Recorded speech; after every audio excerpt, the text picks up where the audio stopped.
अंक था या एपिसोड था, है ना। तो इसमें आप लोग पार्टिसिपेट किए हैं, इसके लिए आप लोगों को बहुत बहुत धन्यवाद।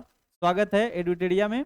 और हम लोग डिस्कशन करने जा रहे हैं किसको, आज के टेस्ट के सभी प्रश्नों को डिस्कशन करेंगे।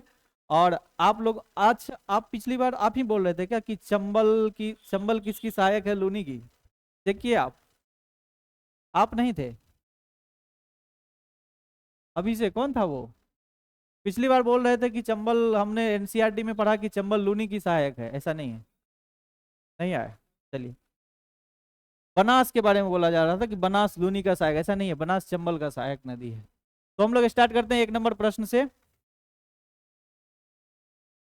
ये वीडियो एप्लीकेशन में नहीं जाता इसलिए कि ये आपका ऑफलाइन टेस्ट प्रोग्राम का ये है, और अगर ऑनलाइन सारा अवेलेबल होगा फिर आप लोग, जैसे अभी 5-10 लोग नहीं आए हैं और भी 10 लोग नहीं आएंगे, है ना।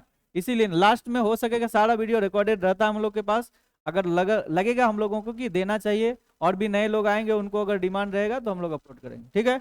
अभी आपको जो भी जरूरत, हम आपके पास हैं, सामने हैं, कोई दिक्कत नहीं। ये टेस्ट का क्वेश्चन ऐप पे अवेलेबल कराने का प्रयास चल रहा है, कुछ दिन में होगा, दबाव नहीं डालेंगे आप लोग, ठीक है।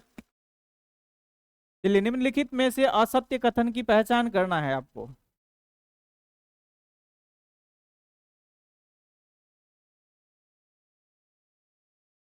ऋग्वेद में आर्य शब्द का उल्लेख 36 बार आया है या किया गया है, ये सत्य है या असत्य है। ये सत्य है। पेन देखिएगा, जो दिखाई ना दे बताएंगे आप लोग, ठीक है। ये उत्तर वैदिक काल 1000 बीसी से 600 बीसी तक माना जाता है, ये सत्य है।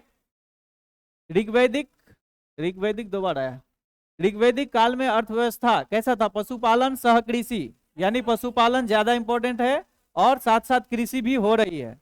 लेकिन उत्तर वैदिक काल में जाते हैं तो कृषि ज्यादा है, मतलब हावी अर्थव्यवस्था में पशुपालन उसके साथ साथ। तो ये भी कथन क्या है, सत्य है। 6ठी शताब्दी ईसा पूर्व में भारत में 16 महाजनपदों के उदय की जानकारी प्राप्त होती है, ठीक है। अब यहाँ कुछ लोग कहेंगे कि भारत लिखा हुआ है, 2 पाकिस्तान में है। ये बात आपका तर्क सही नहीं है, क्योंकि हमने क्या कहा, 6ठी शताब्दी, क्या 6ठी शताब्दी ईसा पूर्व में पाकिस्तान का जन्म हुआ था। नहीं। कब हुआ, 1947 में। तो उस समय पाकिस्तान कोई था ही नहीं उस नाम का, तो वो भारत का ही हिस्सा था। तो इसीलिए आप पाकिस्तान बोल करके इसको भी गलत नहीं कर सकते हैं, और ये भी कथन सत्य हो जाएगा।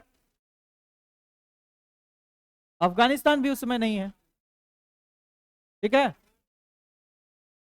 तो इसीलिए यहां हम लोग क्या आंसर लेंगे, इसका आंसर आप लोगों को टिक नहीं करना था, क्योंकि 1/3 नेगेटिव है, आपको पता है। एक स्किप कर सकते थे आप, क्योंकि आपको पता है कि 1/3 नेगेटिव बहुत वास्ट नेगेटिव होता है, नेगेटिव नहीं लेना चाहिए था। हम पहले से ही बोल रहे हैं कि 30 में 30 अटेम्प्ट लेने की जरूरत नहीं है, आप 29 ले सकते थे, ठीक है।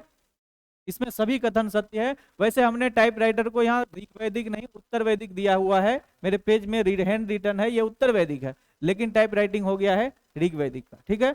ये अगर उत्तर वैदिक लिखा रहता तो आंसर क्या हो जाता, ये वाला गलत हो जाता। यही हम आप लोग को देखना चाहते थे कि कृषि सह पशुपालन और पशुपालन सह कृषि में आप पकड़ रहे हैं कि नहीं, लेकिन यहीं पे गलती हो गया है, ठीक है। लेकिन आप तो इसके अकॉर्डिंग चलेंगे, इसको स्किप करना था। आगे बढ़े,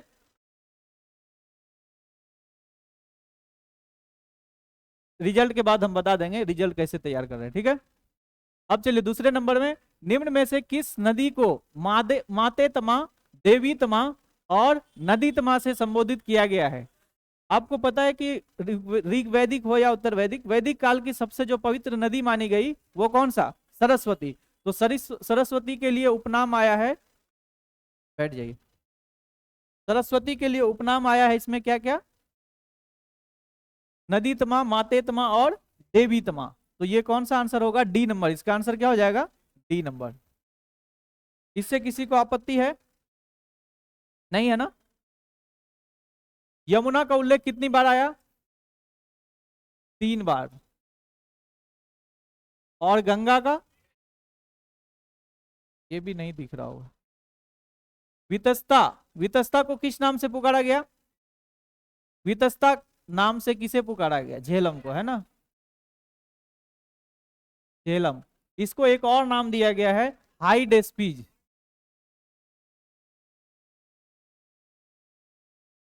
नोट करते जाएंगे आप लोग अपने पेज पर, ठीक है। पेज पे नोट करते जाएंगे। और गंगा का उल्लेख कितनी बार आया? गंगा का उल्लेख 1 बार आया। ये कलर डीप दिख रहा होगा।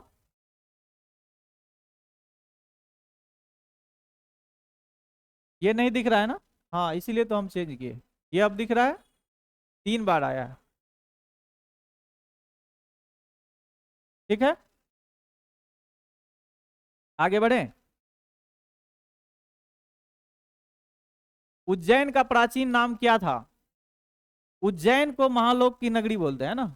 उज्जैन अभी जो है महाकाल लोक भी वहां बनाया गया है, एक आर्टिफिशियल महाकाल लोक, यानी महाकाल की नगरी बनाया गया है। वो पर्यटन के लिए है, धार्मिक पर्यटन का क्षेत्र है। तो उज्जैन को किस और नाम से जाना गया है इतिहास में? उज्जैन किसकी राजधानी थी महाजनपदों में?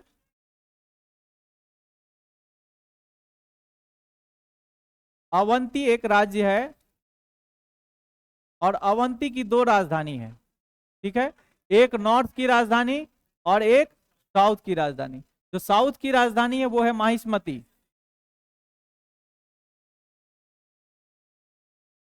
माहिष्मती। और नॉर्थ वाली राजधानी कौन है? उज्जैन। ठीक है, और उसी उज्जैन को अवंती की राजधानी होने के नाते इसे अवंतिका भी कहा गया। क्या कहा गया?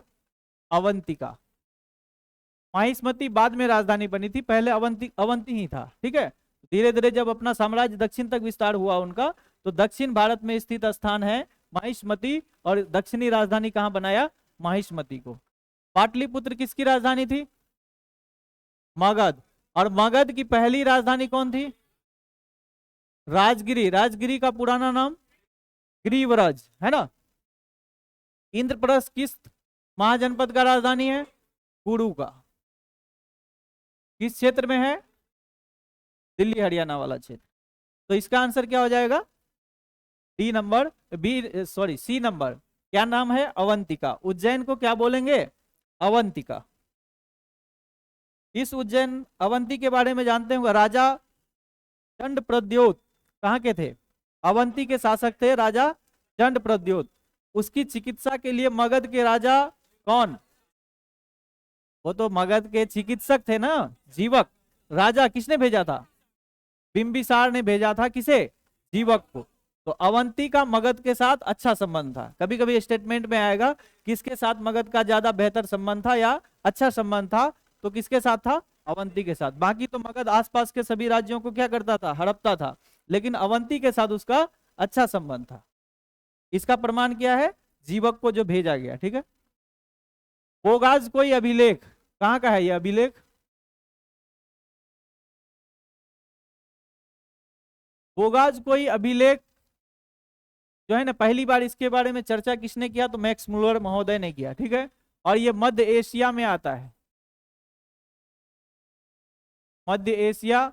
और इसके इसी जगह कभी कभी लिखा है आपको एशिया माइनर, और वर्तमान में ये एशिया माइनर क्षेत्र कहाँ है? तुर्की में। एशिया माइनर क्षेत्र आज कहाँ है? तुर्की में। ठीक है, तुर्की की राजधानी कहाँ है? पिछले साल 1-1.5 साल पहले तुर्की की राजधानी का नाम परिवर्तित करके तुर्कीये किया गया। तुर्की का नाम तुर्कीये हुआ है। और तुर्की की राजधानी कहाँ है? अंकारा। पहले उसकी राजधानी कहाँ हुआ करती थी? इस्तांबुल। इस्तांबुल वाला क्षेत्र कहाँ पड़ता है? यूरोप में, क्योंकि तुर्की एक ऐसा देश है जिसको कहा जाता है यूरोप का मरीज। ठीक है, और तुर्की एशिया और यूरोप दोनों में पड़ता है। उसका कुछ क्षेत्र एशिया में है, कुछ क्षेत्र यूरोप में। ठीक है, तो मध्य एशिया में है बोगाज कोई स्थान। ठीक है, वहां से एक अभिलेख मिला जिसमें क्या चर्चा मिलता है? अच्छा, ऑप्शन है आपका, इसकी खोज का श्रेय किसे देंगे? Max Muller. ये कथन क्या है? सत्य है? गलत है? मैक्स मुलर महोदय ने इसे खोजा है। ठीक है, इसमें ऋग्वैदिक आर्यों के 3 प्रमुख देवता, ये 3 तो नहीं थे ना? अग्नि, वरुण, मित्र और नासत्य, है ना? तो 4 देवताओं का उल्लेख आया। ये इसके वजह से यह कथन क्या हो जाएगा? गलत हो जाएगा। 3 के जगह क्या होना चाहिए? 4। क्या क्या नाम था? इंद्र, याद रखना है, इंद्र, वरुण, मित्र और नासत्य। कभी कभी यहां से प्रश्न बनेगा आपका कि बोगाज कोई अभिलेख में किसका वर्णन नहीं आया?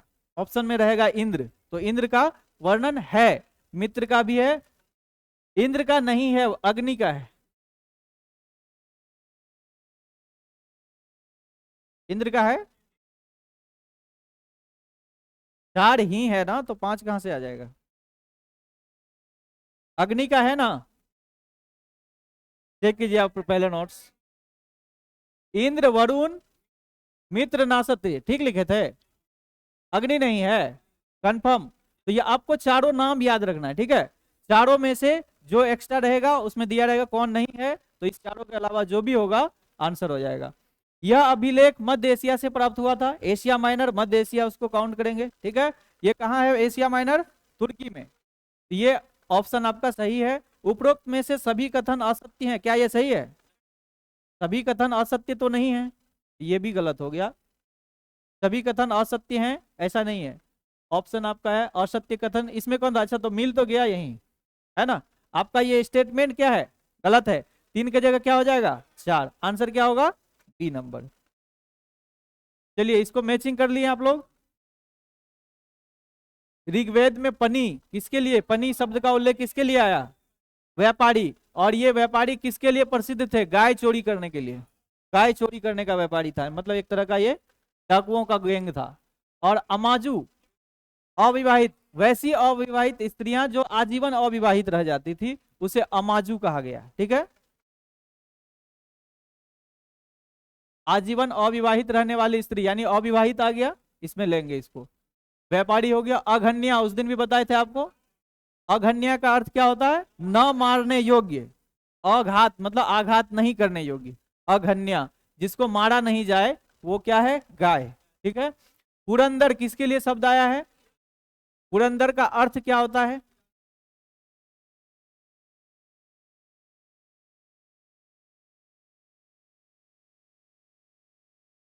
किले को विध्वंस करने वाला, है ना।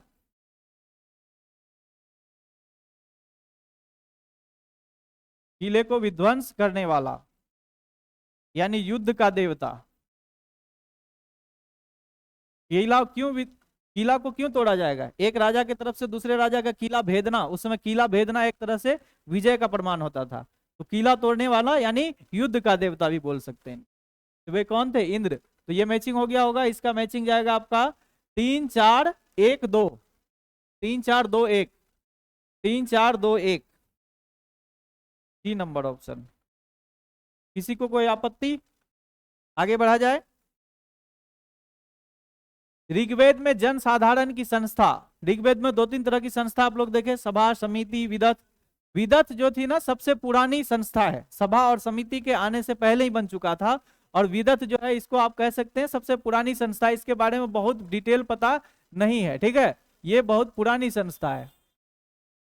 अब आ गया सभा और समिति में। उस दिन भी बताए थे आप लोगों को कि सभा किसकी संस्था थी? कुलीन लोगों की, ठीक है, कुलीनों की, यानी समाज के पढ़े लिखे सभ्य लोगों की संस्था थी, ठीक है। उसके बाद आता है समिति, ये था सर्वसाधारण की संस्था, यानी आम लोगों को इसमें सदस्य बनाया जाता था। तो समिति इसका आंसर हो जाएगा।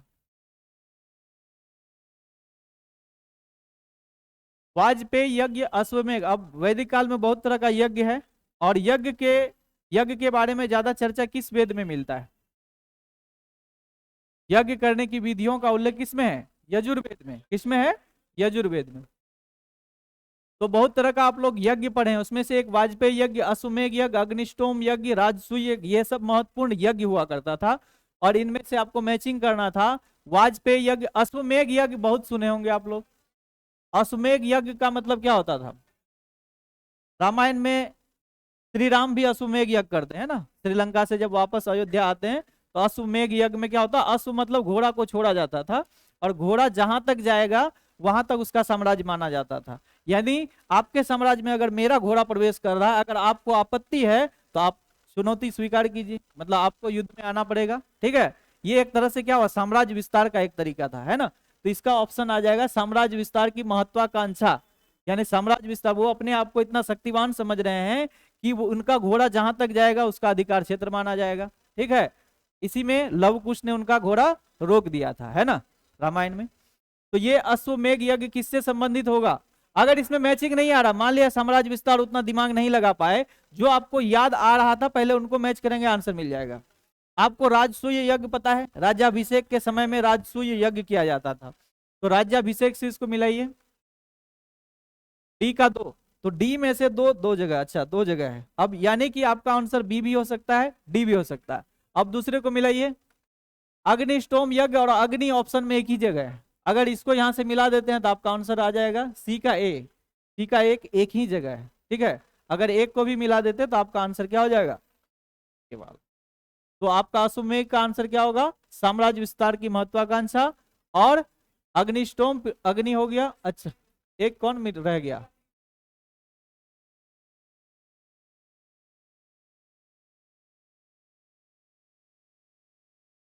वाजपेयी यज्ञ किसे मिलाएंगे, रथों का दौड़। अश्वमेध यज्ञ यहां से मिलाना था ना, अग्निष्टोम हो जाएगा आपका अग्नि से, और राजसूय यज्ञ राज्याभिषेक।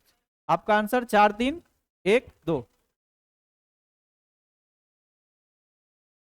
उपनिषद शब्द का अर्थ क्या होता है, और हमने बताया था आप लोग को, वेद का जो अंतिम ग्रंथ होगा वो कौन होगा, उपनिषद, इसीलिए इसका दूसरा नाम क्या है, वेदांत। उपनिषद का ही दूसरा नाम क्या है, वेदांत। कहीं कहीं लिखा है वेदांत दर्शन, यानी वो उपनिषद के दर्शन की बात कर रहे हैं, ठीक है। तो उपनिषद शब्द का अर्थ क्या होता है, समीप बैठना, यानी गुरु के समीप बैठकर जो शिक्षा ली जाती थी, गुरुकुल वाली शिक्षा उस समय चलता था, तो और गुरु के समीप में बैठकर सारे मंत्रों को याद कराया जाता था मौखिक रूप से, तो वो उपनिषद में शिक्षा, उपनिषदीय शिक्षा होती थी। तो इसका उपनयन की विधा नहीं होगी, और समीप बैठना इसका आंसर हो जाएगा, क्या होगा, समीप बैठना। निम्नलिखित में से किसे वेदांग में सम्मिलित नहीं किया जाता है, वेद के 6 अंग अलग अलग डिस्ट्रीब्यूट किए गए हैं, यानी वेद को पढ़ने के लिए 6 अंगों में उसको बांटा जाता है, और 6 अंग कौन कौन है, पीछे 3 में से कोई बताइए आप लोग, वेदांग, 6 वेदांग का नाम बताइए, याद है किसी को, इधर पीछे 3 में से कोई बोलिए।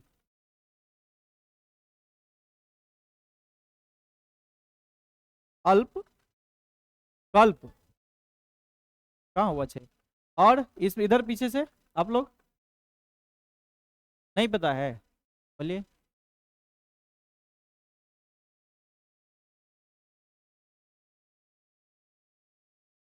चलिए, एक नंबर याद रखेंगे, शिक्षा, कल्प, व्याकरण,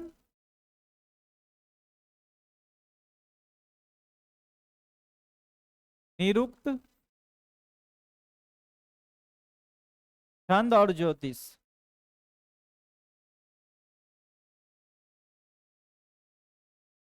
शिक्षा, कल्प, व्याकरणम, निरुक्तम, छंदम, ज्योतिषम, यानी संस्कृत में लिखा जाता है, तो शिक्षा, कल्प, व्याकरण, निरुक्त, छंद और ज्योतिष, ठीक है। इसको याद रखना है, कंठस्थ कभी कभी देगा, निम्नलिखित में से कौन इसका हिस्सा, अच्छा यही तो दिया हुआ है, किसे वेदांग में सम्मिलित नहीं करेंगे, तो शिक्षा इसमें से है, व्याकरण भी है, ज्योतिष भी है, और उपनिषद नहीं है, तो आंसर क्या हो जाएगा, डी नंबर, ठीक है। शिक्षा, कल्प, बोलिए एक तरफ से, शिक्षा, कल्प, व्याकरण, एक साथ याद रखिए, शिक्षा, कल्प, व्याकरण, जो निरुक्त, छंद और ज्योतिष, ठीक है। तो 3 3 बांट के याद रखें, याद रह जाए। अंधविश्वास और जादू टोना, वेदों में सबसे अंत में कौन सा वेद आया, अथर्ववेद। जो अंत में आता है उसमें कुछ मिलावट आ जाता है ना, जो पहले आता है वो प्योर होता है, धीरे धीरे जो आगे बढ़ता है थोड़ा मिलावट आने लगता है। ये अंधविश्वास जादू टोना कहाँ मिलेगा, अथर्ववेद में, सबसे पहला वेद, उसके बाद यजुर्वेद, सामवेद, उसके बाद अथर्ववेद, सबसे लास्ट में अथर्ववेद। तो अथर्ववेद में आपका क्या आएगा, जादू टोना और अंधविश्वास। इसी अथर्ववेद में आपको आयुर्वेद का भी ज्ञान मिलेगा, यानी जादू टोना से भी कुछ इलाज हो जा रहा है, आयुर्वेद में खास करके जंगली दवाओं से इलाज हो जाएगा, तो यहाँ में आपको ज्यादातर वो मिलेगा आयुर्वेद का। ये तो क्वेश्चन भी है ना आगे, आयुर्वेद का भी उल्लेख कहाँ मिलेगा, अथर्ववेद में। यजुर्वेद को हम लोग, यजुर्वेद एक ऐसा वेद यजुर्वेद जिसमें यज्ञ के बारे में उल्लेख मिलता है ना। और यजुर्वेद के बारे में एक और फैक्ट है कि ये चंपू शैली में लिखा गया है, नोट कर लीजिएगा, ये चंपू शैली में लिखा गया है, बता रहे हैं चंपू शैली में लिखा गया ये वेद है। चंपू शैली में होता है क्या ना, गद्य और पद्य एक साथ लिखा होता है, मतलब उस ग्रंथ को आप पढ़ेंगे तो कहीं गद्य में भी मिलेगा और कहीं पद्य में भी मिलेगा। अब गद्य और पद्य समझ रहे हैं आप लोग? गद्य मतलब गद्यांश, मतलब वो लिखा रहेगा पैरा में, और पद मतलब वो पदावली में, कविताओं में, श्लोक मंत्र के रूप में लिखा रहेगा, ठीक है। चंपू शैली इसका मतलब हो गया गद्य और पद्य दोनों।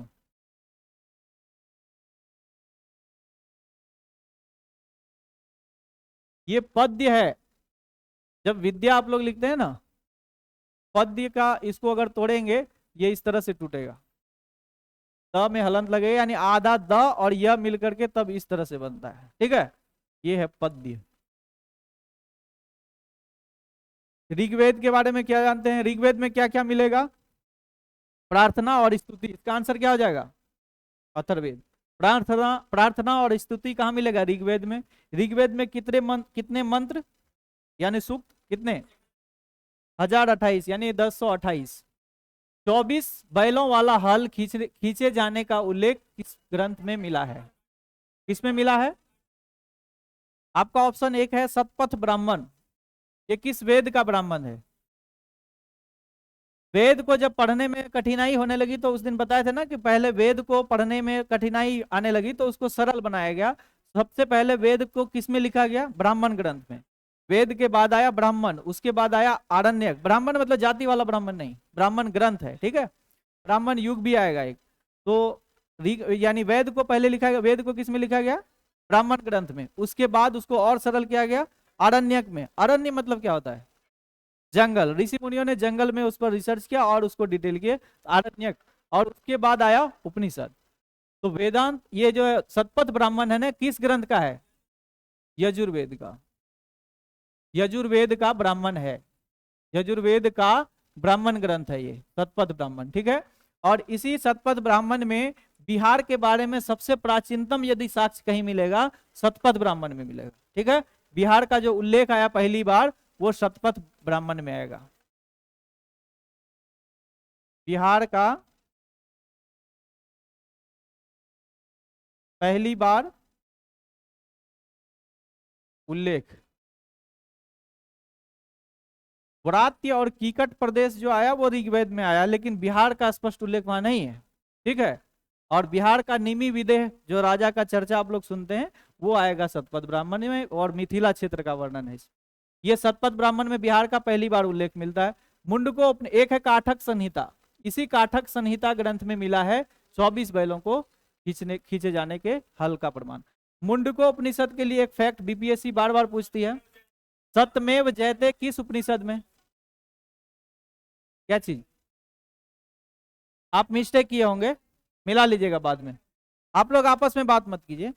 ये जो मुंडको उपनिषद है ना, मुंडको उपनिषद बीपीएससी में बार बार कई बार पूछा जा चुका, एक कठोपनिषद और एक मुंडको उपनिषद। तो मुंडको उपनिषद को याद रखना है, सत्यमेव जयते आप लोग बहुत सुने होंगे। भारत का जो प्रतीक है, मतलब क्या बोलते हैं उसको, सत्यमेव जयते, उसमें लिखा रहता है। जो सारनाथ का सिंह स्तंभ है उसके नीचे लिखा हुआ, क्या लिखा है? सत्यमेव जयते।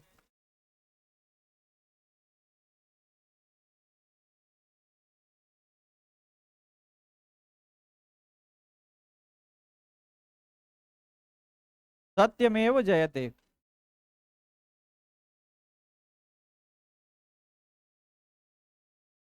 इसका आंसर हो जाएगा बी नंबर, काठक संहिता। आगे बढ़ा जाए। यम और नचिकेता संवाद का प्रसंग किस ग्रंथ में मिलता है या किससे संबंधित है?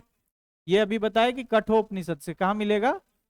मुंडको उपनिषद अभी बताए, वहां सत्यमेव जयते। और कठोपनिषद से क्या? यम और नचिकेता, बचपन में पढ़े हैं इसकी कहानी। नचिकेता एक छोटा सा बालक होता है और यमराज से वो बड़े बड़े प्रश्न पूछते हैं ना, तो इसीलिए वो संवाद बहुत फेमस हो गया कि छोटा बच्चा इतना बड़ा बड़ा और गहरा प्रश्न, मोक्ष के बारे में, स्वर्ग के बारे में, वो सब प्रश्न पूछ रहे थे। वो यक्ष और युधिष्ठिर संवाद अलग है, वो महाभारत की घटना है। जैसे आप पांच ये लोमड़ी वाली कहानी सुने, कौवा और लोमड़ी, उस तरह से जैसे आप खरगोश और इसका कहानी सुनते हैं, ये सब कहाँ मिलता है? पंचतंत्र में। उसी तरह से यम और नचिकेता संवाद का कहाँ से मिलेगा आपको? कठोपनिषद से। लास्ट प्रश्न, अभी कहाँ पहुंचे? अच्छा, इससे पहले काठक संहिता बी नंबर, यम नचिकेता संवाद का प्रसंग क्या हो जाएगा? मुंडकोपनिषद, ये कठोपनिषद। मुंडकोपनिषद याद कैसे रहेगा? आप बार बार कंफ्यूज होंगे कठोपनिषद और मुंडकोपनिषद में, क्योंकि दोनों फेमस है, एक में सत्यमेव जयते और एक, तो याद रखने के लिए एक ये मुंडकोपनिषद को तोड़िएगा तो मुंडन शब्द आएगा सामने। मुंडन करते हैं कौन? जब उपनयन संस्कार होता था, पढ़ाई करने के लिए बच्चे जाते थे, तो माथा उसका पूरा छील दिया जाता था, है ना? बाल जब उसका छील दिया जाता है तो वो मुंडन कहलाते हैं ना, मुंडन। तो मुंडन याद रखिए कि जब मुंडन करेगा कोई बालक या कोई ब्राह्मण मुंडन किया हुआ, तो वो हमेशा क्या बोलेगा? अच्छा, ये सत्य का कहाँ आ जाएगा? हाँ, तो ये क्या आ जाएगा? सत्यमेव जयते, इसको सत्य से जोड़ लीजिए। जो बालक मुंडन किया और वो हमेशा सत्य बोल रहा, मतलब वो ब्राह्मण के रूप में आ जाता है सामने, है ना? तो याद रखेंगे, मुंडन किया हुआ बालक सत्य बोलता है, यानी मुंडकोपनिषद में सत्यमेव जयते। ठीक है। कठोपनिषद में, यानी यह देखिए कठोर सवाल पूछ रहा था नचिकेता यमराज से, यानी बच्चा छोटा है और यमराज से सवाल पूछ रहा है, यानी कि बहुत कठोर सवाल पूछ रहे हैं, है ना? तो इसीलिए इससे याद रखना, कठोर से कठोर, कठोर सवाल कौन पूछेगा? नचिकेता। ठीक है, तो यम नचिकेता याद रखेंगे कठोपनिषद में। अच्छा, जवालोपनिषद भी आपको कहीं कहीं आएगा, इसमें 4 आश्रम का उल्लेख आया है और चारों आश्रम को क्रम में याद रखना है। पहला कौन आएगा? धर्म, अर्थ, काम और मोक्ष। ठीक है, धर्म, अर्थ, काम और मोक्ष। यानी उस समय कल्पना किया गया, अभी हम लोगों का जीवन प्रत्याशा कितना है? इस बार बीपीएससी क्वेश्चन पूछा हुआ था, जीवन प्रत्याशा कितना है? 71 72 ईयर। ठीक है, 72 बीपीएससी के आंसर के अकॉर्डिंग। तो अभी हम लोगों का जीवन प्रत्याशा 72 है, लेकिन उस समय में पहले के लोग, कहा जाता है ना, पहले के लोग बहुत जिंदा रहते थे, बहुत दिन तक जीते थे। उस समय एवरेज माना जाता था 100 साल।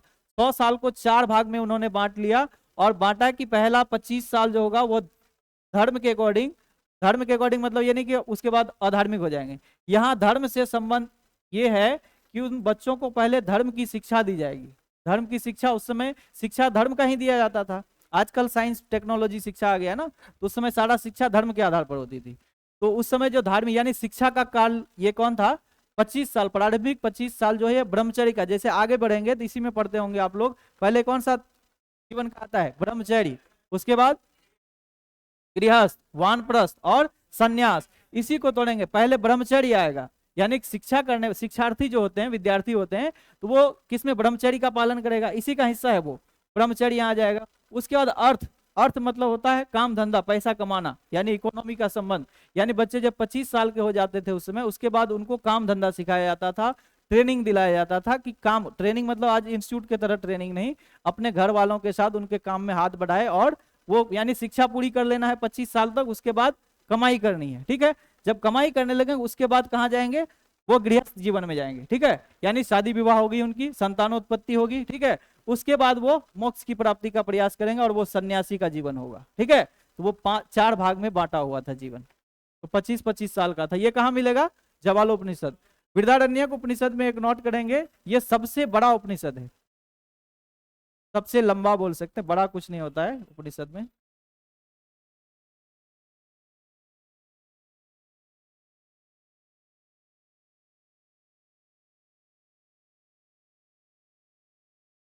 आगे बढ़े, इसका आंसर क्या होगा? कठोपनिषद। सत्य कथन की पहचान करना है। ऋग्वेद में दास का उल्लेख नहीं है, सत्य है क्या? ऋग्वेद में दास का उल्लेख है, तो यानी ये नहीं की वजह से क्या हो गया? गलत हो गया। दास है, लेकिन दासों की स्थिति बहुत खराब नहीं है, वहां दासों को भी सम्मानजनक स्थिति है। उत्तर वैदिक समाज अपेक्षाकृत सरल था, उत्तर वैदिक की वजह से ये गलत हो गया। ऋग्वैदिक समाज सरल था, है ना, उत्तर वैदिक समाज जटिल हो गया। ऋग्वैदिक समाज में बाह्य आडंबर और कर्मकांड अधिक प्रचलित था, ऋग्वैदिक में नहीं था, ये उत्तर वैदिक में था, ठीक है। तो बाह्य आडंबर, कर्मकांड, यज्ञ में बलि प्रथा, ये सब कब आया? उत्तर वैदिक काल में। तो ये सब यहाँ में मतलब चेंज हो गया। उत्तर वैदिक अगर यहाँ होता, ऋग्वैदिक वहां होता, तो दोनों स्टेटमेंट सही होता। अब चलिए, ऋग्वैदिक समाज में बहुदेववाद का प्रचलन था, सही है। कई प्रकार के देवता होते थे, सभी अलग अलग देवताओं को वहां पूजा होता था, तो ये कथन सही है। सत्य पहचान करना था, सत्य क्या हो जाएगा आपका? डी नंबर, ठीक है। निम्नलिखित में से कौन सा राजा सिकंदर महान के समकालीन था? सिकंदर का आक्रमण कब हुआ? आप लोग ये नहीं पढ़े हैं अभी तक क्या? अभी नहीं पढ़े? सिकंदर का आगमन अभी क्लास में नहीं हुआ है? अच्छा ठीक है, तो अभी आप लोग इतना ही पढ़िए, क्योंकि सर ज्यादा डिटेल अच्छे से बताएंगे। तो सिकंदर का जो आक्रमण हुआ वो 325 बीसी 326 बीसी में मानते हैं। तो वो किनके समय होगा? घनानंद। इसी घनानंद का अंत करके कौन आएगा? चंद्रगुप्त मौर्य, और मौर्य साम्राज्य का अंत स्थापना होगा। तो आप लोग इसमें तो पढ़े होंगे, मगध साम्राज्य में पहले कौन सा वंश आया? हर्यक वंश, उसके बाद शिशुनाग वंश, उसके बाद नंद वंश। तो नंद वंश में ही सबसे अंतिम शासक कौन था? घनानंद। संस्थापक कौन थे? महापद्मनंद, पद्मनंद, महापनंद लिख दिया नहीं। तो ये चंद्रगुप्त मौर्य, तो मौर्य के संस्थापक हैं। आंसर क्या होगा? घनानंद। वैदिक काल के राजा का मुख्य कार्य क्या था? वैदिक पूछा गया ना, उत्तर वैदिक ना ऋग्वैदिक, सीधे वैदिक। वैदिक मतलब कब से कब तक? 1500 से 600 बीसी। तो वैदिक काल के राजा का मुख्य कार्य क्या होता था? यज्ञ करना और प्रजा की रक्षा करना, ठीक है। इसीलिए उन लोगों ने धीरे धीरे शासन व्यवस्था स्थापित की। राजा को क्या कहा गया पहले ऋग्वेद में? राजन। वैदिक साहित्य में निष्क, निष्क क्या था? सोने का आभूषण था। निष्क और सतनाम, है ना। निष्क और सतनाम पढ़ेंगे। ये ज्यादा चर्चा कब आता है? उत्तर वैदिक काल में, कि ये सिक्कों की तरह यूज किया जाने लगा। अब वैदिक पूछा गया ना, कि आपको स्पेशली ऋग्वैदिक या उत्तर वैदिक। तो ऋग्वैदिक के बाद जब उत्तर वैदिक में आएंगे, तो यहाँ मुद्रा का लगभग प्रचलन धीरे धीरे देखा जाएगा, बहुत ज्यादा मात्रा में नहीं। तो ऋग्वैदिक के बाद उत्तर वैदिक में मुद्रा आएगा। तो मुद्रा वहां किस तरह का मिलेगा? आहत सिक्के बोलते हैं उसको, यानी जिसको बोलते हैं पंच मार्क सिक्के, है ना। यानी कोई मोहर जैसे नहीं होता था हड़प्पा सभ्यता में, तो उसको किसी चीज से ठप्पा मार के ना वो बनाया जाता होगा, उसका मोहर का आकृति। तो वो जो ठप्पा मार के बनता था उसी को बोलते हैं आहत, यानी आघात करके बनता है, वो आहत सिक्के। अब यहाँ आया निष्क और सतनाम दोनों। तो निष्क अगर शब्द आया है तो ये किसके लिए आया? तो मुद्रा के लिए भी आया, और सोने का था तो आभूषण में भी प्रयोग हुआ है। तो ये दोनों हो जाएगा इसका आंसर, ठीक है, ए और बी दोनों। 800 से 600 ईसा पूर्व के कालखंड को किस युग के नाम से जानते हैं? यानी किसके बारे में बात कर रहा? उत्तर वैदिक काल में। उत्तर वैदिक काल आप कब से मानते हैं? 1000 से। 1000 के बाद और यदि आगे बढ़ेंगे 600 तरफ बढ़ेंगे, तो वहां ब्राह्मणों का ज्यादा वर्चस्व हो जाता है समाज में। तो इस कालखंड को ब्राह्मण काल भी बोलते हैं, ब्राह्मण युग भी बोलते हैं, ठीक है। यानी कि समाज पर धर्म का ज्यादा प्रभाव हो गया, और धर्म में भी किसका प्रभाव हुआ? ब्राह्मण लोगों का, पुरोहित लोगों का, ठीक है। तो ये इसको क्या बोलते हैं? ब्राह्मण युग के नाम से जानते हैं। इसी ब्राह्मण युग के जो विचारधारा, इसमें जो कुछ कोई भी युग होगा उसका एक विचारधारा बन जाता है, कि वो लोग इस तरह के विचारधारा के थे। इसी के खिलाफ में आगे गौतम बुद्ध और महावीर जैन जैसे 24 संप्रदाय आएंगे, ठीक है, 62 संप्रदाय। तो 62 अलग अलग संप्रदाय आएंगे, उनका एक ही उद्देश्य रहेगा, ब्राह्मणवाद का विरोध। क्यों? क्योंकि ब्राह्मणवाद में जटिलता थी, ब्राह्मणवाद थोड़ा सा कट्टरता थी। ब्राह्मणवाद में आप देखेंगे कि कर्मकांड बहुत ज्यादा हो गया, और 6ठी शताब्दी बीसी आते आते महानगर का निर्माण हो रहा है, पाटलिपुत्र एक नगर के रूप में विकसित हो रहे हैं, बहुत सारा अब जो है खनिज का उत्पादन शुरू हो गया, कृषि से बहुत सारे फसल हो गए, लोगों की जनसंख्या बढ़ती गई, तो लोगों का काम भी बढ़ता गया। व्यवसायी वर्ग में होता गया, जब काम धंधा आगे बढ़ेगा वो धर्म से थोड़ा सा दूर होते चले जाते हैं। जिनके पास काम धंधा नहीं है वो 3 टाइम 5 टाइम पूजा करते हैं। जिनके पास बहुत काम है, बिजी शेड्यूल है, तो वो सप्ताह में 1 दिन करते हैं। उससे भी ज्यादा जो बिजी शेड्यूल वाले हैं तो वो साल भर में कोई एक पूजा करते हैं। यानी कि धर्म से उनका विलगाव होना शुरू हो जाता है जब आदमी व्यापार के दौर में उतर जाते हैं। यानी कि ज्यादा काम धंधा वाले लोग, धर्म को थोड़ा जटिलता उनके लिए लगता है, धर्म बहुत जटिल है। तो ऐसे में समय की मांग थी, गौतम बुद्ध और महावीर का आगमन, समय के कारण हुआ। समय की मांग थी कि महानगर का विकास, अगर धार्मिक कर्मकांड में लोग उलझे रहेंगे तो दूसरे साम्राज्य वाले विकसित हो जाएंगे और हम लोग क्या हो जाएंगे, पिछड़े रह जाएंगे। तो इसीलिए उन लोगों ने एक नया धर्म चलाया जो कि थोड़ा सा मनुष्य के लिए इजी था, यानी सरल था। ठीक है, फिर वहां से वो समाज को सरल करना चाहते हैं कि आप लोग कर्मकांड की दुनिया से बाहर निकलिए और जो आप सोच रहे हैं आपके मन के अंदर ही ईश्वर है, वहां इस तरह का कंसेप्ट आएगा। तो ये हो जाता है आपका ब्राह्मण युग। ठीक है, इसी के खिलाफ में, ब्राह्मणवाद के खिलाफ में कौन आएंगे, गौतम बुद्ध, महावीर सभी। आयुर्वेद, हाँ यही बताया ना, आयुर्वेद यानी जीवन का विज्ञान। आयुर्वेद का अर्थ होता है क्या, जीवन का विज्ञान। आयुर्वेद मतलब आयु, आयु मतलब एज। ठीक है, जीवन से संबंधित जो विज्ञान उस समय का था उसको आयुर्वेद बोलते थे। इसका उल्लेख कहाँ आया पहली बार, अथर्ववेद। जादू टोना आयुर्वेद याद रखेंगे कहाँ मिलेगा, अथर्ववेद में। सामवेद में क्या मिलेगा, गीत संगीत का ये ग्रंथ है ना, संगीत। इसका ब्राह्मण ग्रंथ क्या है, गंधर्व वेद, इसी का है ना, गंधर्व वेद भी इसी का हिस्सा है। पंचविश गंधर्व वेद, इसे गंधर्व वेद भी बोलेंगे। और पंचविश इसका ब्राह्मण है ना, ब्राह्मण ग्रंथ। क्या, अथर्ववेद को, ऐसा नहीं है, कहीं पढ़े हैं तो हमको दिखाइएगा। इसका आंसर क्या हो जाएगा, अथर्ववेद। किसी को आपत्ति है,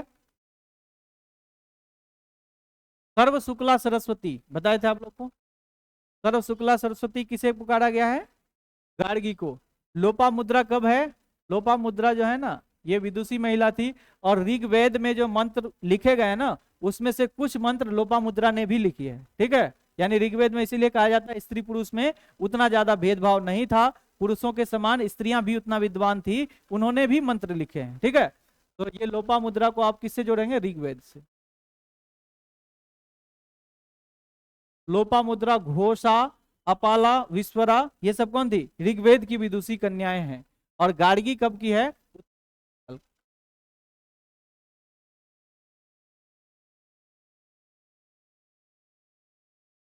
अपाला, ये तीनों कब आ जाएगी, ये तीनों किसका है, ऋग्वेद का। और ये आ जाएगा आपका उत्तर वेद। ठीक है, आंसर क्या हो जाएगा, बी नंबर। लौह अधातु, अधातु लिखा हुआ है, लौह धातु के प्रचलन के प्राचीनतम प्रमाण कहाँ से मिले हैं। लोहा धातु है क्या, धातु, धातु है, अधातु लिखा हुआ है।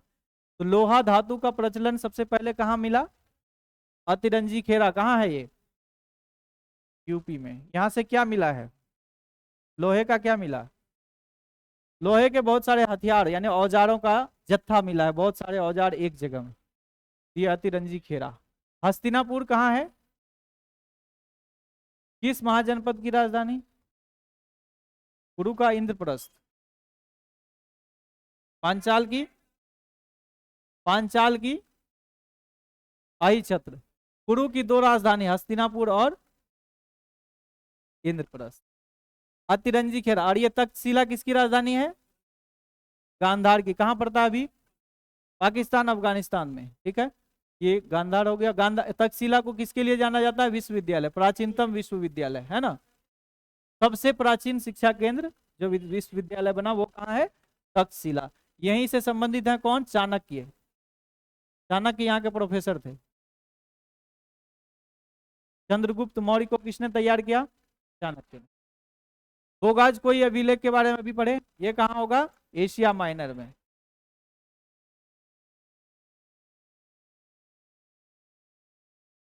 कितने ऋग्वैदिक देवता का उल्लेख है इसमें, कौन कौन, इंद्र, वरुण, मित्र और नासत्य। ऋग्वेद, सामवेद, अथर्ववेद, यजुर्वेद आपको मिलाना इसके ब्राह्मण ग्रंथ से, है ना। ऋग्वेद का कौन कौन था, ऐतरेय और कौशितकी, है ना, ऐतरेय और कौशितकी। सामवेद का कौन सा हो जाएगा, पंचविश। ठीक है, अथर्ववेद का कौन सा हो जाएगा, शतपथ।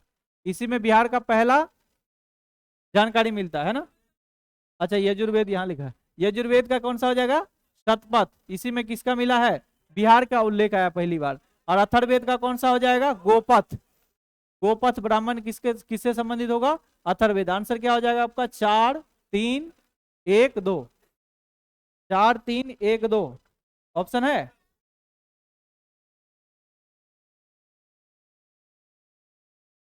गलत लग गया क्या? एक मिनट। ऋग्वेद को मिलाएंगे ऐतरेय कोशित की, सामवेद को मिलाएंगे पंचवीस से, अथर्ववेद को किससे मिलाएंगे? गोपद से, उसके बाद यजुर्वेद को शतपथ से। क्या हो गया? 4, अच्छा सॉरी हम उल्टा ले रहे हैं, 3 4 है ना, 3 4 1 2, 3 4 1 2। यही तो उस समय भी मिला था, हम 4 3 खोज रहे थे, है ना। कथन है आपका कि मोहनजोदड़ो और हड़प्पा, सर यही आपका असत्य लिखा हुआ था क्वेश्चन में, है ना, उसको कर लिए कथन होगा। कथन है कि मोहनजोदड़ो और हड़प्पा शहर अब विलुप्त हो गए हैं। कथन सही है या गलत है? सही है। दूसरा स्टेट ये है आपका कारण। ये कथन का क्या, ये कारण था कि वह खुदाई के दौरान प्रकट हुए हैं। ये कथन के रूप में तो ये दोनों सही है, लेकिन कारण ये सही नहीं है। कथन और कारण दोनों सेंटेंस में सही है, लेकिन उसका ये कारण बता नहीं पा रहा है। अब इसका उल्टा कीजिए कि वह यानी मोहनजोदड़ो और हड़प्पा खुदाई के दौरान प्रकट हुए हैं। खुदाई के दौरान प्रकट हुए हैं। कोई भी चीज खुदाई में प्रकट हुआ है, इसका मतलब पहले वो नष्ट हुआ होगा। अगर ये पहले रहता कथन के जगह और ये सेंटेंस यहाँ रहता कारण में, यानी इसका कारण ये है लेकिन इसका कारण ये नहीं है। ठीक है, तो आपका आंसर होगा ए और आर दोनों सही है, यानी असर्शन और रीजन दोनों सत्य है, परंतु आर ए की स्पष्ट व्याख्या नहीं करती। इसका व्याख्या होगा कि मोहनजोदड़ो हड़प्पा सभ्यता विलुप्त हो गया, उसका कारण यह है कि प्रकट में पता चला, ये खुदाई में पता चला, ऐसा नहीं। खुदाई में पता चला है, कारण ये है कि वो पहले नष्ट हो गए। खुदाई में पता होने का इसका कारण वो है और उसका कारण ये नहीं है। इस तरह का कुछ ऑप्शन आपको कभी कंफ्यूज कर सकते। कुछ पूछना है? खड़े हो जाइए, फिर से एक्सप्लेन करें। ठीक है, बैठिए। आपसे कहा गया कि मोहनजोदड़ो और हड़प्पा दोनों शहर अब विलुप्त हो गए हैं, सहमत है? ये स्टेटमेंट आपका, स्टेटमेंट का कंक्लूजन ये है वह खुदाई के दौरान प्रकट हुए हैं। ये भी कथन सत्य है कि खुदाई के दौरान प्रकट हुए हैं। तो हमने कहा कि ए और आर दोनों सत्य है, यहाँ भी लिखा हुआ है ए और आर दोनों सत्य है, यहाँ तक सहमत है। अब क्वेश्चन का ये टेल वर्ड को देखिए, ये क्या कह रहा है? कथन है ये और ये कारण है। क्या इसका कारण ये है, मतलब हड़प्पा शहर और मोहनजोदड़ो शहर विलुप्त हो जाने का कारण खुदाई हो सकता है क्या? विलुप्ति का कारण खुदाई नहीं हो सकता है। खुदाई में मिला है, इसका कारण हो सकता है कि वो पहले क्या बोलते हैं उसको, वो विलुप्त हो गए थे। ठीक है, यानी इसका कारण वो बन रहा है, उसका कारण ये नहीं बन पा रहा है। स्टेटमेंट दोनों सही है और ये उसका कारण नहीं बन पा रहा है। ठीक है, हम तो बता रहे हैं, ये अगर उलट उलट के दे देता तो सही हो जाता। आ जाइए बेटी, अब सही है, दिक्कत नहीं है। चलिए, मृतकों का टीला किसके लिए प्रयुक्त हुआ?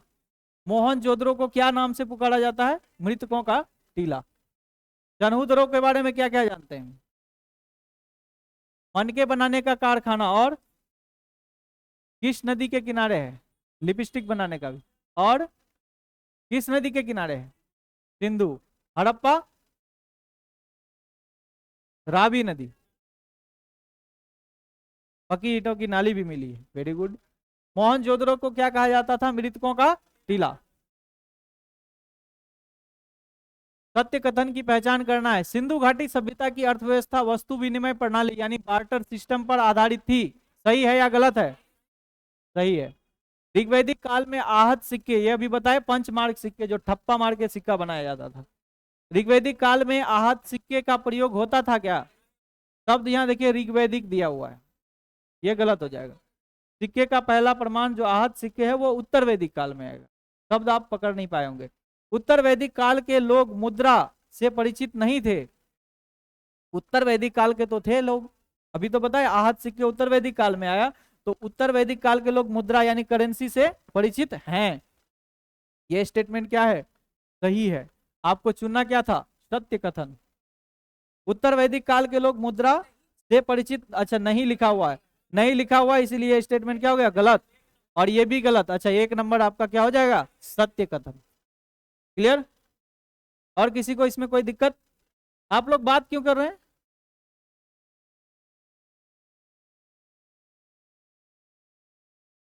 इसको फिर से बताना है।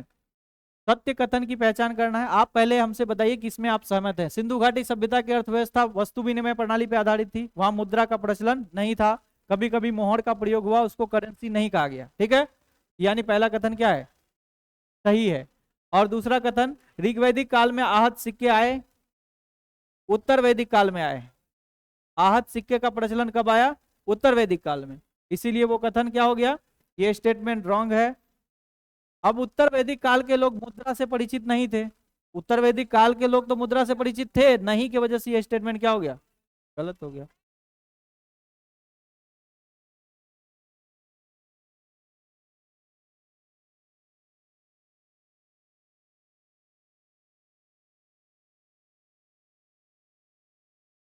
करेंसी या इसीलिए स्पष्ट हम लिख दिए करेंसी, मुद्रा के रूप में करेंसी का उपयोग उत्तर वैदिक काल।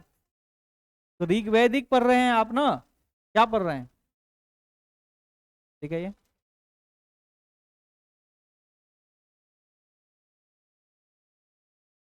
आप क्या पढ़े शुरू में? इस काल में वस्तु विनिमय प्रणाली प्रचलन में थी, उसके बाद ठीक निष्क और सतनाम, हम तो बता रहे हैं निष्क और सतनाम नामक मुद्रा, ये तो पहले भी बताए। आहत मुद्रा का विकास हुआ, उसमें लिखिए, नोट कीजिए नीचे, सर और कहीं लिखाए होंगे, चेक कीजिएगा। और आपको स्टडी मटेरियल मिला, वो भी आपको याद रखना। ये स्टेटमेंट बिल्कुल टेस्टेड है, और आपको ये याद रखना है कि यहाँ में क्या बोलते हैं, उत्तर वैदिक काल में मुद्रा है और उसको आहत सिक्के बोलते हैं। आहत सिक्के का प्रचलन यहाँ हुआ है। ठीक है, निष्क और सतनाम का भी उपयोग आभूषण के साथ साथ कभी मुद्रा में भी किया जा सकता। वो तो ऋग्वैदिक काल में भी गाय को मुद्रा के रूप में यूज करते हैं, लेकिन वो उसको करेंसी नहीं बोलते थे। ठीक है, करेंसी यानी मुद्रा के रूप में आहत सिक्के का प्रचलन कब आया? उत्तर वैदिक काल में। ये नोट कर लीजिए, अगर नहीं है आपकी कॉपी में नोट रखना है। ठीक है, अब किसी को कोई प्रॉब्लम? लाल चित्रित मृत भांड, उस दिन बताए थे, मृत भांड के आधार पर इतिहास का निर्माण होता है ना? इतिहास का कालखंड का निर्धारण होता है, निर्माण नहीं होता है। कालखंड का निर्धारण किससे करते हैं? मृत भांड से करते हैं। तो लाल चित्रित मृत भांड किससे संबंधित है? सिंधु घाटी सभ्यता। क्यों? क्योंकि वहां लाल चित्रित इसलिए आया, चित्र भी बना और लाल भी है, क्योंकि वहां चाक का आविष्कार हो चुका था। वहां बहुत परिपक्व सभ्यता था। जब वो इतने बड़े बड़े स्थापत्य बना सकते थे, तो मिट्टी की मूर्तियां, मिट्टी से बने अलग अलग टेराकोटा का निर्माण वहां हुआ है। यानी सिंधु घाटी सभ्यता, लाल चित्रित मृत भांड। चित्रित धूसर प्रकार का मृत भांड, धूसर क्यों आया? क्योंकि ग्रामीण संस्कृति है, यहाँ इनको बहुत ज्यादा टेक्नोलॉजी मालूम नहीं है। ठीक है, इसलिए धूसर प्रकार के, धुंधला, धूसर मतलब धुंधला होता है। ठीक है, तो चित्रित है लेकिन धूसर टाइप का है। ये कब है? ऋग्वैदिक काल में। ठीक है, और उत्तरी काली पॉलिशदार। अब धीरे धीरे फिर ऋग्वैदिक से उत्तर वैदिक के लोग धीरे धीरे डेवलप हो रहे हैं, तो यहाँ में पॉलिशदार मिलेगा उनको मृदभांड। यहाँ मृदभांड छूट गया है लिखना। अच्छा, ये मृदभांड यहाँ था। ठीक है, उत्तरी काली पॉलिशदार मृदभांड, ये कहाँ का होगा? उत्तर वैदिक काल का। तो आंसर क्या हो जाएगा? 1 3 2, 1 3 2 बी नंबर। ठीक है, त्रियुगीन विभाजन। त्रियुगीन विभाजन मतलब पाषाण युग, ताम्र पाषाण युग और अच्छा पाषाण युग, और क्या लिखा है? कांस्य युग, लौह युग। 3 युग में किसने बांटा था? अच्छा, थॉमसन। जे थॉमसन नहीं है, ये इलेक्ट्रॉन के खोज करता नहीं है, ये थॉमसन अलग है, इतिहासकार हैं। ठीक है, तो थॉमसन महोदय ने त्रियुगीन विभाजन किया। किस किस रूप में? पाषाण काल, कांस्य युगीन यानी पाषाण युग, कांस्य युग और लोह युग। लोह युग अभी तक चल रहा है, ऋग्वैदिक से लेकर अभी तक लोह युग में है। कनिंघम कौन थे? भारतीय पुरातत्व के जनक माने जाते हैं कनिंघम को। उसका हेरोडोटस, इतिहास के जनक। इतिहास के पिता कौन है? हेरोडोटस। लिखते चलिए, यहाँ लिखना है आपको, इतिहास का पिता यहाँ लिखना है, भारतीय पुरातत्व के जनक, पुरातत्व विज्ञान के। और टेलर कौन थे? आगे पढ़ेंगे डब्ल्यू टेलर के बारे में, 1857 की क्रांति में इसका वर्णन आएगा। तो ये थॉमसन महोदय क्या लिखे हैं? त्रियुगीन विभाजन। बिहार के सारण स्थित चिरांद नामक स्थल से साक्ष्य प्राप्त हुए हैं। कितने लोग इसमें घबराए थे या फिर गलत किए हैं? अभी तो आंसर नहीं आया, तब पता चलेगा गलत किए। आप गलत किए हैं। चिरांद नामक स्थल कहाँ है? सारण में। उत्तर में, गंगा के उत्तर में या दक्षिण में? सारण उत्तर है ना गंगा के। तो उत्तर में उस दिन भी बताए थे, गंगा के उत्तर में मिलेगा तो वो किस काल का होगा, यानी पाषाण में, किस में? नवपाषाण में। अब यहाँ आइए कि ऑप्शन है आपका नवपाषाण काल, ताम्रपाषाण काल, लोह युगीन, ए बी और सी भी ऑप्शन है, इसका आंसर होगा ये। अब बताइए कितने लोगों ने गलत किया, कितने लोग गलत किए? आपको जब पूछा जाता ना कि चिरांद से हड्डी के उपकरण जो मिले हैं वो कब के हैं, तब हो जाता नवपाषाण काल। पाषाण काल में हड्डी के मतलब छोटे छोटे हड्डियों का जो उपकरण मिला वो चिरांद से मिला जो सारण में है। अब बताइए जिस जगह से खुदाई हुई पाषाण काल का, बाद का चीज वहां नहीं मिलेगा, इसकी कोई गारंटी नहीं है, मिल भी सकता है। आ जाइए अंदर, आ जाइए आप लोग, बैठ जाइए। एक मिनट, ये नवपाषाण काल का क्या मिला था वहां? हड्डियों के उपकरण।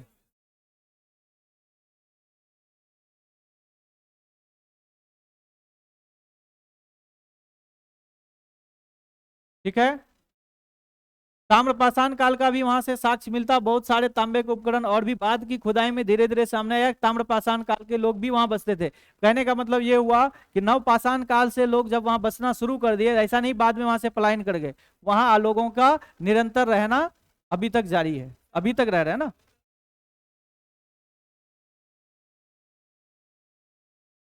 नहीं, ऐसा नहीं है, आपको वेद में इसकी चर्चा नहीं मिल रही है। ऋग्वेद में बराती और कीकट बोल रहे हैं बिहार के लिए, चर्चा इसलिए नहीं आई कि ऋग्वेद के लिखने वाले लोगों को हो सकता है चिरांद से संपर्क नहीं हो, चिरांद के लोग उतने विद्वान नहीं कि ऋग्वेद अपना लिख ले।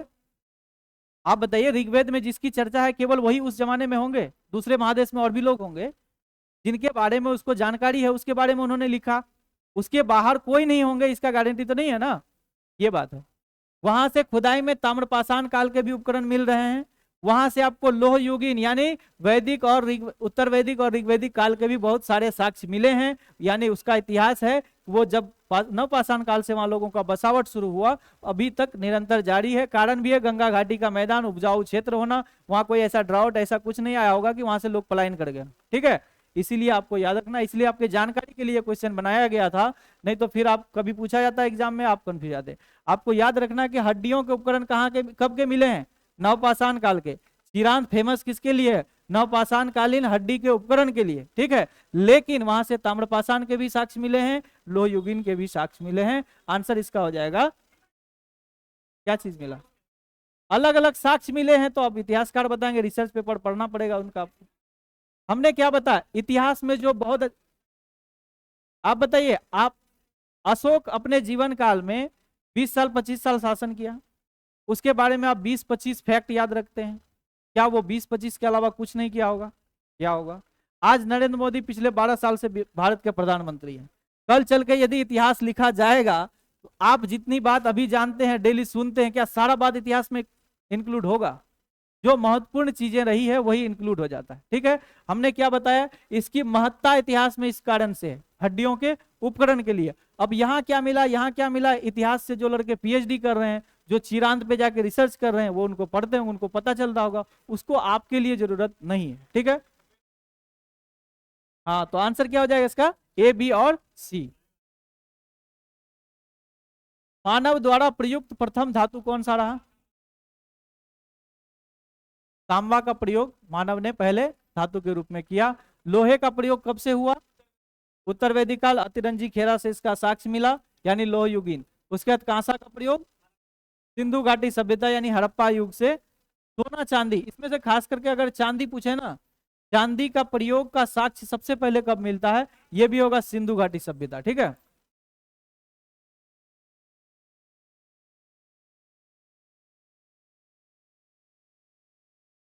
यूपीपीसीएस में क्वेश्चन पूछा हुआ है ये कि चांदी धातु का प्रयोग सबसे पहले कहां हुआ? तो सिंधु घाटी सभ्यता में चांदी का प्रयोग हुआ। ठीक है,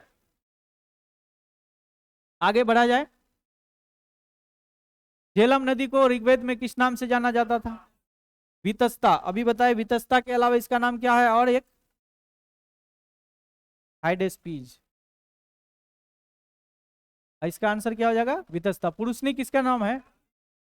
रावी नदी का नाम क्या है? पुरुषनी। अस्किनी किसका है? चेनाब का। ये सब नोट कर रहे हैं आप लोग ना? इतना भी याद है फिर भी नोट करना है, क्योंकि जब आप बहुत आगे निकल जाएंगे, क्लास आगे निकल जाएगा, अलग अलग सब्जेक्ट आ जाएंगे, फिर आप जब ये क्वेश्चन पेपर बाद में घर में रखें, आप लोग को बताए थे एक फाइल बनाना है आपको, स्टिकी फाइल, हर टेस्ट का पेज वहां रखना है लग के। और अभी जो आप लिख रहे हैं ना, ये सब चीज बाद में एक बार देखेंगे, रिवीजन हो जाएगा। यही सारे चीज जो आपको टेस्ट में डिस्कस हो रहा है, ये हमेशा याद रखना है। बाकी कॉपी तो हमेशा आप नहीं पढ़ेंगे ना, हमेशा तो याद नहीं रहेगा कॉपी का एक एक लाइन, लेकिन कम से कम इतना याद रखना है जो हम आपको यहाँ बता दे रहे हैं, इसको हमेशा कंठ में रखना है। अस्किनी चिनाब को सतुद्री, सतलज, सतलज को कभी सतलुज भी लिखा रहता है, ठीक है। झेलम, चिनाब, रावी, व्यास और सतलज किसकी सहायक है? सिंधु की। चांदी, ये भी आपको साक्ष्य से संबंधित है। अगर उत्पादन स्थान खोज रहे होंगे तो पागल हो गए होंगे।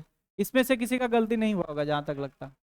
सबसे पहले बताइए कृषि का साक्ष्य कहाँ मिलाएंगे आप? मान लिया कुछ नहीं आ रहा तो कृषि आ रहा होगा, नवपाषाण काल में कृषि का साक्ष्य मिलेगा। मेहरगढ़ हो या लहुरा देव हो, है ना, कोल्डिहवा हो, तीनों में कृषि का साक्ष्य मिला।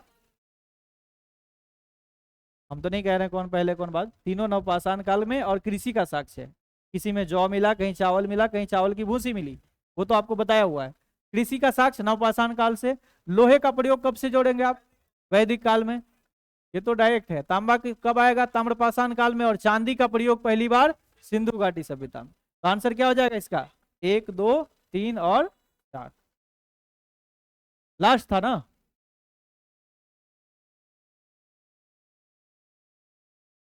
तो आज का टेस्ट का डिस्कशन यही समाप्त होता है। अब सर के आने का टाइम हो गया है, ठीक है, आ गए हैं सर। तो यहीं तक रखते हैं। टेस्ट का रिजल्ट भी कल तक आप लोगों को मिल